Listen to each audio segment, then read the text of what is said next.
So welcome back, friends. India versus New Zealand, third ODI. This is the part two. First innings का मैंने पहले review किया था, ये सेकेंड इनिंग्स है और बस यही कहना चाहता हूँ कि बड़े ही वन साइडेडली हम हारे हैं. आप अभी पूछ सकते हैं कि निखिल कैसे न्यूजीलैंड सिर्फ 41 रन से जीती है. ठीक है, ये वन साइडेड कैसे हुआ? वन साइडेड इसलिए हुआ कि ये एक सीरीज डिसाइडर मैच था. खाली एक थर्ड ओडीआई नहीं था, सीरीज डिसाइडर मैच था न्यूजीलैंड के अगेंस्ट. वो न्यूजीलैंड टीम जो अपने सारे एक्सपीरियंस प्लेयर्स को रोक के रखी है वर्ल्ड कप के लिए और अपने इनएक्सपीरियंस टीम को भेजा है भारत के टूर के लिए. उस न्यूजीलैंड टीम के साथ हम 41 रन से हारे हैं थर्ड ओडीआई. और एक मोमेंट, पहला इनिंग्स पूरा न्यूजीलैंड के साथ न्यूजीलैंड के फेवर में था. दूसरा इनिंग्स स्टार्टिंग में पूरा न्यूजीलैंड के फेवर में था. अगर मेरा पार्ट 1 देखोगे फर्स्ट इनिंग्स का, उसमें मैंने क्लियरली बोला था अगर हमको जीतना है तो दो चीज़ें होनी चाहिए. रोकों में से कोई किसी एक को चलना चाहिए और बाकी सारे बैट्समैन में सबको थोड़ा थोड़ा कंट्रीब्यूट करना पड़ेगा, तभी जीतेंगे. रोकों में कोहली, किंग कोहली, जब भी मैटर बड़े होते हैं किंग कोहली खड़े होते हैं, वो हमको पता है. उन्होंने अपना पार्ट पूरा किया, मोर देन इनफ किया. उन्होंने अपना पूरा 100% 200% एफर्ट मारा. 50 ओवर्स फील्डिंग किया एंड ऑलमोस्ट 40 ओवर्स तक उन्होंने बैटिंग भी किया है. ठीक है, 124 पे आउट होके गए हैं, वो भी लास्ट पे आउट हो गए. 9th विकेट उनका पड़ा था. 1 डाउन पे आए, 9th विकेट उनका पड़ा था. और जब तक वो थे पूरे हिंदुस्तान की उम्मीदें जगी हुई थी जब तक वो फील्ड पे खड़े थे. ठीक है, उनको बस मैच, वो अकेले मैच जिता कर लेके आ सकते थे. बस उनको चाहिए था थोड़ा सा एक सपोर्ट, कोई नॉन स्ट्राइकर पे बस खड़ा रहे, बस इतना ही चाहिए था उनको. वो ये टोटल आराम से चेस कर लेते. 338 हमको मारना था, वो ये टोटल आराम से चेस कर लेते थे. बस उनको चाहिए था कि कोई उस तरफ खड़ा रहे. और जब भी इंपॉर्टेंट मैच होता है, ऐसे कुछ मैच, तब हमारे सो कॉल्ड ग्रेट प्लेयर्स लेटे हुए होते हैं. Shubman Gill 23 out, Shreyas Iyer 3 out, KL Rahul 1 पर आउट. रोहित शर्मा का इधर मैं नाम नहीं ले रहा हूं क्योंकि उनका काम ही है टीम को स्टार्ट देना. उनका काम एकदम बड़ा इनिंग्स नहीं खेलना है. हाँ, इस मैच में वो थोड़ा रुक सकते थे, लेकिन ऐसा नहीं है कि वो आज कुछ अलग करने गए और आउट हो गए. वो हर मैच में एक ही माइंडसेट के साथ खेलते हैं. ऐसे ही एकदम ताबड़तोड़ पारी खेलने की कोशिश करते हैं वो, और उसी कोशिश में आउट होके गए हैं. और भूलना मत, यही जो माइंडसेट है, यही माइंडसेट ने हमको T20 वर्ल्ड कप जिताया, यही माइंडसेट ने हमको चैंपियंस ट्रॉफी जिताया, और यही माइंडसेट की वजह से हम वर्ल्ड कप के फाइनल तक पहुंचे और फाइनल अच्छा भी किया था.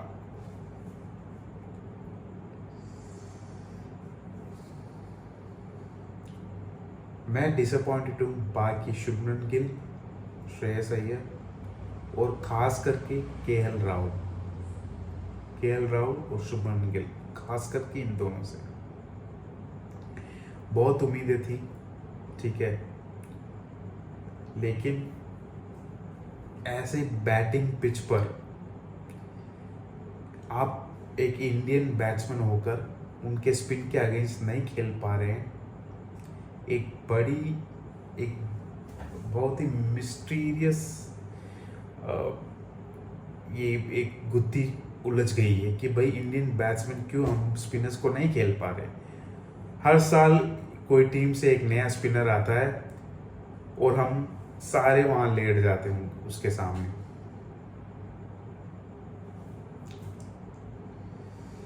आज पहले पार्ट में कहा था नीतीश रेड्डी की वो ऑस्ट्रेलिया पारी के अलावा कोई भी इनिंग्स मेरे हिसाब से कोई यादगार मैच उन्होंने नहीं खेला था। आज उन्होंने मुझे आज ही गलत प्रूव कर दिया। एक एक्स्ट्राऑर्डिनरी नॉक खेला था नीतीश कुमार रेड्डी ने, 53 और 57 सुपर इनिंग्स। अभी दिक्कत ये है कि ये अभी ये ना नीतीश रेड्डी ग्रो हो रहे हैं, अभी सीख रहे हैं, सब एक्सपीरियंस ले रहे हैं, इतने ऐसे प्रेशर मैच में ऐसी सिचुएशन के एक्सपीरियंस ले रहे हैं। हाँ, हालांकि आज ये जिता नहीं पाए ये मैच, लेकिन आई एम श्योर कहीं ना कहीं फ्यूचर में एक इनिंग्स है जहाँ वो ऐसे ही सिचुएशन में से इंडिया को निकाल के लेके आएंगे। 100% लिख के ले लो मेरे से, ये उस वाले जीत की ये तैयारी है। और इनसे जितनी उम्मीद थी बैटिंग में, इन्होंने अमेजिंग किया था, ठीक है। और जिस सिचुएशन के हिसाब से खेल रहे थे बिल्कुल सही खेले थे। फिर हमारे आते हैं जडेजा को हम अब तक आकर हम उनको एक सेफ्टी नेट दिया हुआ था कि जड्डू रेयर फेलियर है, इस मैच में नहीं तो अगले मैच में खेल ही रहे हैं। लेकिन ये कंसिस्टेंटली अभी ओडीआईस में दिखने लगा है कि उनकी जगह नहीं बन रही है ओडीआईस में। ये बात सच है, उनकी जगह नहीं बन रही है। जितना वो फिटिंग है एक टेस्ट टीम में, उतने वो आउट ऑफ प्लेस लगते हैं ओडीआई में। एक ओडीआई सेटअप में वो सेट नहीं बैठ रहे हैं। उनके फ्यूचर पर भी एक क्वेश्चन है। फिर आते हैं हमारे Rana ji, absolutely great knock.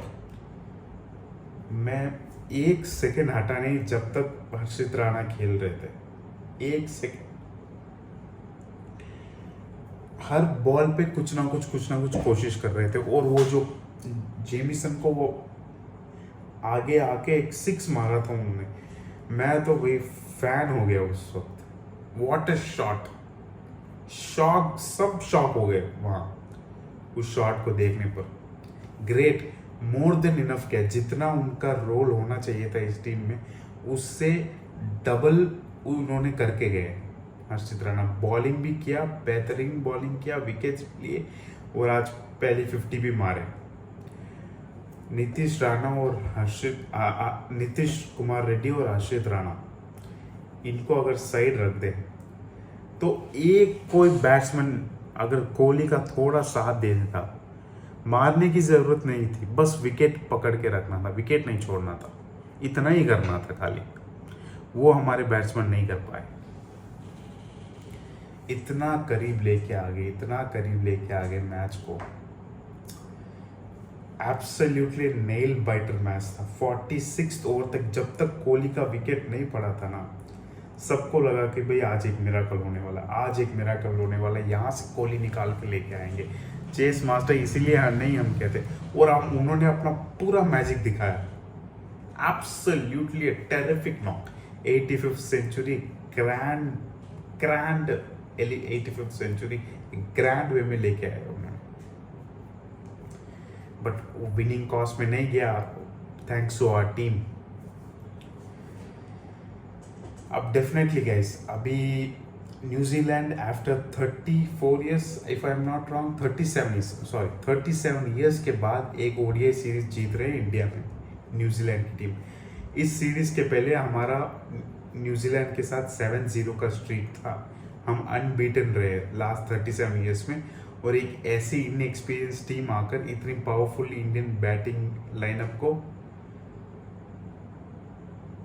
पूरा धराशायी कर देती है।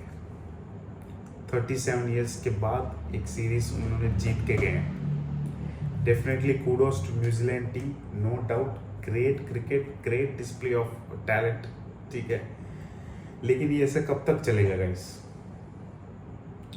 एक बड़ा क्वेश्चन मार्क है गौतम गंभीर के कोचिंग स्टाइल पे। ये बड़ा क्वेश्चन मार्क है सिलेक्शन कमेटी के क्वेश्चन पर,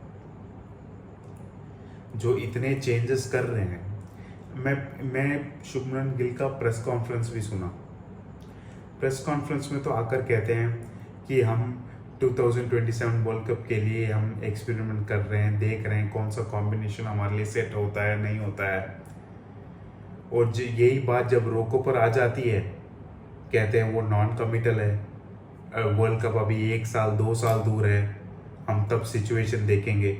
अगर जब इनके टाइम पर आप ऐसे एक्सक्यूज देते हो, तो फिर हर एक्सपेरिमेंट का ये क्यों एक्सक्यूज देते हो कि वर्ल्ड कप के लिए कर रहे हैं? अभी वर्ल्ड कप दूर है ना, तो एक्सपेरिमेंट क्यों कर रहे हो?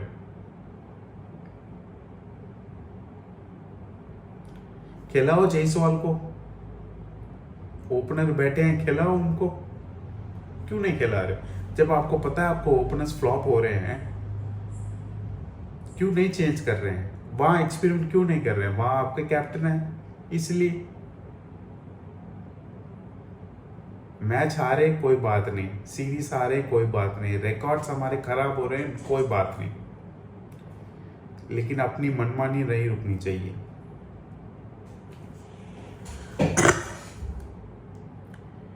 पहले न्यूजीलैंड आई, टेस्ट में हमको वाइट वॉश वर्क करके गई हमारे घर पर। अब वापस आई है,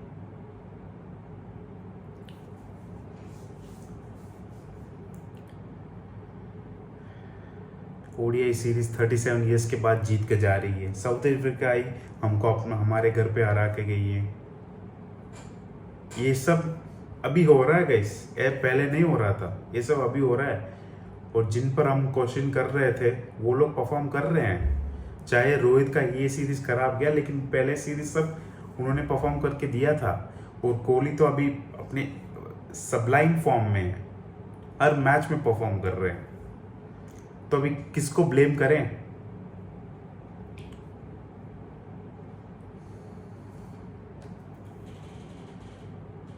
बस निराश हूं इंडिया को। ग्रेट मैच एब्सोल्युटली, संडे बन गया था, लेकिन इंडिया यहां हारना नहीं चाहिए था। इतने क्लोज आके नहीं हारना चाहिए था, इतने क्लोज आके। एक बैट्समैन थोड़ा और सपोर्ट कर लेता, थोड़ा और रुक जाता, 10-15 बॉल और खेल लेते, तो ये मैच शायद हम जीत चुके होते, सीरीज जीत चुके होते। बहरहाल अभी 6 महीने बाद नेक्स्ट ओडीआई सीरीज है, तब आएंगे कोहली खेलने वापस। तब तक पता नहीं कितने एक्सपेरिमेंट्स हम कर चुके होंगे, पता नहीं ये पूरी टीम रहेगी कि नहीं रहेगी। सॉरी, कैप्टन तो रहेंगे, बाकी की टीम रहेगी नहीं रहेगी पता नहीं। लेट्स सी गाइस, आपकी तरह मैं भी निराश हूँ। Goodbye, take care.